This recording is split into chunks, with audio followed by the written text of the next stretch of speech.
Bismillahirrahmanirrahim. Assalamualaikum warahmatullahi wabarakatuh. Alhamdulillahil qail syahru ramadhan alladhi unzila fihi al-Qur'an hudan lin-nasi wa bayyinatin minal huda wal furqan. Asyhadu an la ilaha illallah wa asyhadu anna Muhammadan abduhu wa rasuluh. La nabiyya ba'da. Kaum muslimin dan muslimat yang dirahmati Allah, alhamdulillah pada hari ini kita kembali merasakan nikmat dan indahnya berpuasa di bulan Ramadan. Kita kembali diberi kesempatan Allah dan semoga kesempatan ini tetap diberikan Allah sampai akhir Ramadan nanti. Salam dan salam semoga selalu tercurah kepada junjungan kita Nabi Agung Muhammad SAW, pada keluarga, sahabat dan para pengikutnya hingga yaumil qiyamah.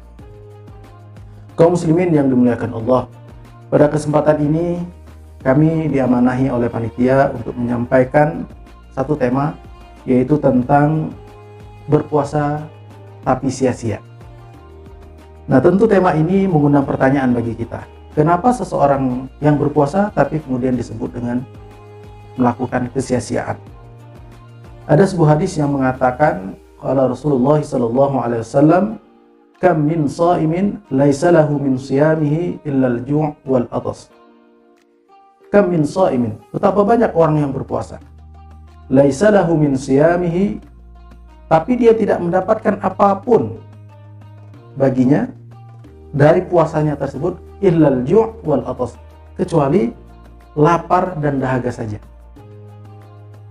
Nah, hadis ini menyampaikan kepada kita bahwa ternyata banyak kaum muslimin, dari masa Nabi sampai tentu masa kita sekarang, mereka berpuasa seperti layaknya orang berpuasa, bersahur, kemudian menahan makan dan minum, kemudian ketika sore azan maghrib berbuka.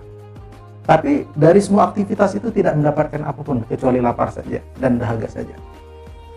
Nah, kalau kita melihat definisi dari puasa, para ulama sepakat kurang lebih yang maknanya as-siyamu al-imsaku an syurbi wal akli min tulu'i syamsi ila ghurubiha.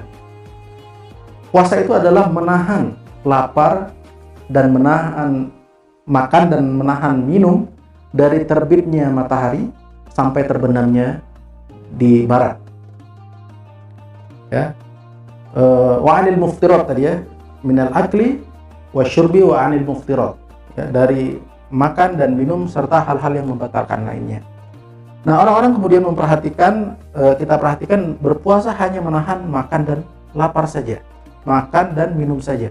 Tapi anil muftirat tidak begitu diperhatikan, bahwa ada hal-hal lain dari sikap, perilaku atau perkataan yang bila tidak dijaga, bila dia mengandung unsur dosa, mengandung unsur maksiat, maka dia akan juga membatalkan secara pahala dari amalan puasa.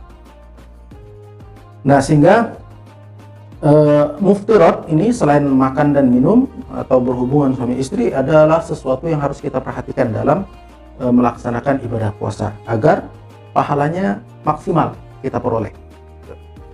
Nah, kaum muslimin yang dimuliakan Allah, dalam Ramadan kita pahami bahwa ada dua ganjaran, ada dua ganjaran, yaitu ganjaran kita berpuasa, kemudian doa kita diijabah, sehingga kemudian pahala kita peroleh, kemudian permohonan ampun kita diterima Allah, sehingga di satu sisi dosa-dosa kita dibakar, dosa-dosa kita dihapuskan, dan di sisi lain dengan amalan-amalan di bulan Ramadan kita mendapatkan pahala yang sangat banyak, bisa disebut panen pahala.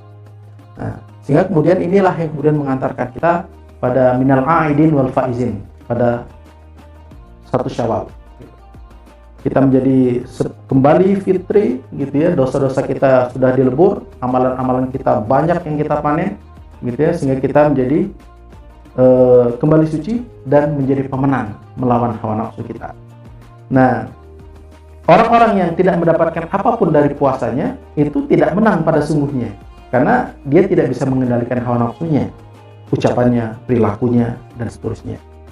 Nah, padahal Ramadan adalah bulan tazkiyah, bulan yang membersihkan diri kita dari penyakit-penyakit hati, ya, ucapan-ucapan yang sia-sia gitu, sehingga terinternalisasi nilai-nilai sifat-sifat baru dalam diri kita ketika kita keluar dari Ramadan.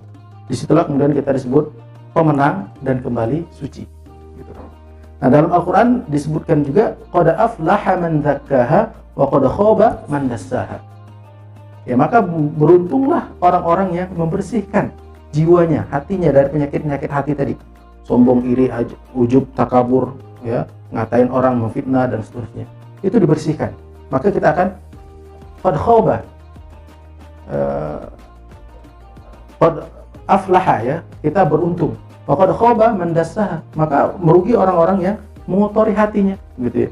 Jadi hati ketika ajakan untuk melakukan maksiat itu tidak dilawan, bahkan diikuti, itu semakin kotor. Jadi kalau dalam literatur, banyak literatur itu hati itu juga dianalogikan seperti cermin, ya, cermin yang memantulkan, ya, cermin yang bening memantulkan apapun yang ada di depannya, atau cermin yang kemudian bisa melihat tembus pandang apa yang ada di belakang cermin itu. Tapi begitu cermin itu kotor, tidak pernah dibersihkan, maka jernih beningnya tidak akan tertutup, sehingga tidak bisa memantulkan apa bayangan yang ada di depannya atau kemudian melihat apa di balik cermin itu.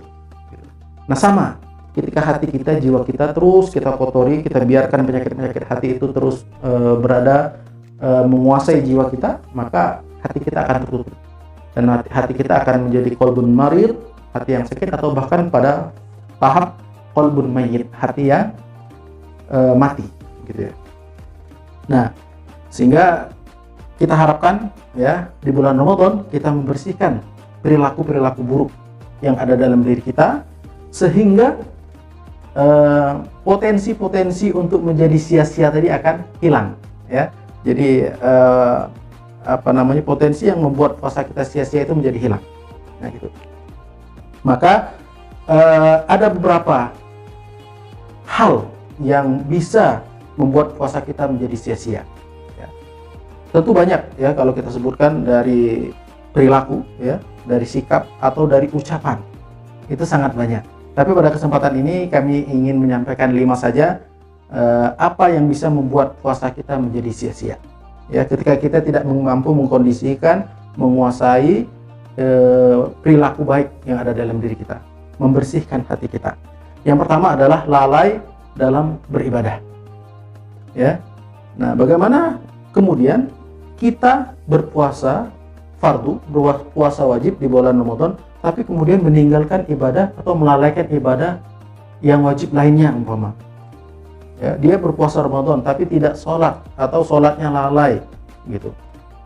Nah, tentu tidak hanya membuat puasanya sia-sia, tapi bahkan menambah dosa. Gitu. Nah, atau dia lalai, umpama dalam surat Al-Ma'un disebutkan fawailul lil musallin, maka celakalah orang yang sholat. Jadi orang sholat itu celaka. Kenapa? Alladzina hum an sholatihim sahun.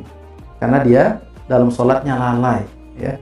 Bisa dalam bentuk tidak khusyuk, atau sholatnya ingin dilihat, ya, atau pamrih-pamrih lainnya, ya, atau ingin balasan-balasan lainnya dari popularitas keduniawian umpama. Nah, sehingga ketika kita melakukan ibadah Ramadan, maka jangankan ibadah wajib, ya, ibadah sunnah pun kita lakukan. Maka itu kemudian meningkatkan, melipat gandakan amal pahala puasa kita, sehingga tentu jauh dari kesia-siaan. Yang kedua, berkata dusta. Dalam sebuah hadis disebutkan, man lam yada qaul az-zur wal amalu bihi laisa lillahi hajatun fi ayyad'u ta'amuhu wa syarabuhu. Ya. Barang siapa yang tidak bisa meninggalkan perkataan dusta, bahkan mengamalkannya, maka Allah tidak butuh dari rasa lapar dan haus yang dia tahan selama berpuasa. Bayangkan, Allah tidak butuh dengan ibadahnya itu, menahan laparnya, menahan hausnya, kalau dia tidak bisa meninggalkan qauluz zur, perkataan yang dusta. Sehingga kita jangan sampai berbohong ketika berpuasa, karena dia akan menguapkan pahala kita, dan sampai menjelang buka pahalanya menjadi kering. Kemudian yang ketiga, membicarakan orang lain. Ya. Dalam Al-Quran disebutkan, وَلَا يَغْتَبْ بَعْضُكُمْ بَعْضًا أَيُحِبُّ أَحَدُكُمْ أَيَّأْكُلَ لَحْمَ أَخِيهِ مَيْتًا فَكَرِهْتُمُوهُ. Dan janganlah sebagian kalian menggunjing sebagian yang lain. Apakah kalian suka bila kamu memakan daging saudaranya, ya? Memakan bangkai saudaranya? Tentu kalian membencinya, tidak menyukainya. Nah, ghibah, ya, ngomongin orang, ngomongin keburukan orang di belakang meskipun itu benar. Gitu ya. Kemudian yang keempat, tidak bisa mengontrol emosi. Nah, jadi emosi sangat banyak, ya, diantaranya adalah marah. Ya, populer hadisnya kita ajarkan ke anak-anak didik kita, la taghdab walakal jannah. Nah, pada kondisi normal saja larangan marah ini disampaikan Rasul, apalagi ketika kita beribadah Ramadan. Maka larangan ini tentu menjadi lebih penting lagi untuk kita tinggalkan. Ya, kemudian yang terakhir yang ingin kami sampaikan, ya, perbuatan yang menjadikan pahala puasa kita sia-sia adalah berbuat maksiat. Nah, berbuat maksiat dalam Al-Quran kan, wa may ya'sillah wa rasulahu fa ulaika humul khasirun. Ya, bahwa ketika kita bermaksiat kepada Allah, kepada Rasulnya, maka jangankan pahala puasa yang kita peroleh, justru dosa juga kita terima. Ya, sehingga ya kita capek saja menahan puasa, menahan laparnya, haus saja menahan minum, tapi tidak ada sama sekali nilai pahala di dalamnya. Maka kaum muslimin yang berbahagia, pada kesempatan yang istimewa ini kami kembali mengingatkan bahwa mari kita maksimalkan Ramadan dengan mendidik jiwa kita, membersihkan jiwa kita dari penyakit-penyakit hati yang bisa membuat sia-sia pahala puasa kita, dan kemudian kita berlomba-lomba mengisi, ya, mengumpulkan pahala yang banyak, ya, karena pahala di bulan Ramadan dilipat gandakan, ya. Bahkan pahala puasanya sendiri hanya Allah yang tahu berapa tingkatan pahalanya. Padahal pahala puasa, pahala ibadah yang lain itu 10 sampai 700 pahala. Sementara Ramadan tentu jauh lebih dari itu, karena hanya Allah saja yang tahu. Mari kita maksimalkan Ramadan, jangan sampai Ramadan ini menjadi sia-sia. Demikian, billahi taufiq wal hidayah. Wassalamualaikum warahmatullahi wabarakatuh.